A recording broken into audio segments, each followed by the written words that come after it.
Assalamualaikum, selamat pagi sahabat Titi Abayub. Okey, soalan yang kedua pada pagi Jumaat ini. Kalau motor road tag dah 4-5 tahun mati, boleh hidupkan tak motor dalam keadaan baik? Ori bagi penjelasan. Okey, terima kasih kepada sahabat yang bertanya.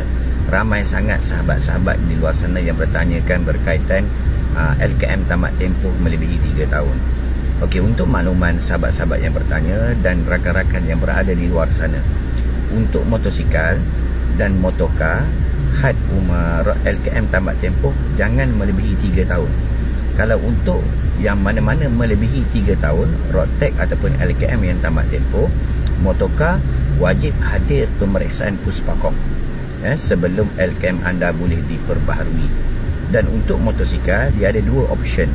Option yang pertama, anda boleh pergi ke Puspakom ataupun pergi ke JPJ yang berhampiran.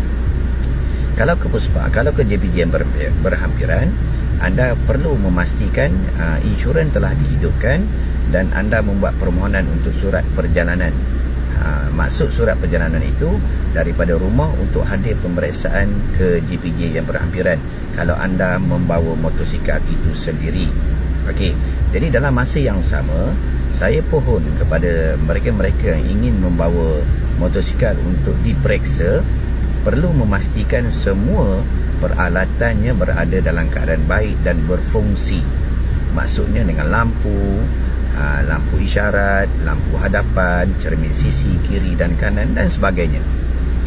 Dan yang paling penting, nombor chassis berada dalam keadaan yang terang dan tidak ada kesan-kesan diganggu usik. Itu cadangan saya sebelum anda membawa pemeriksaan motosikal ke JPJ maupun Puspakom.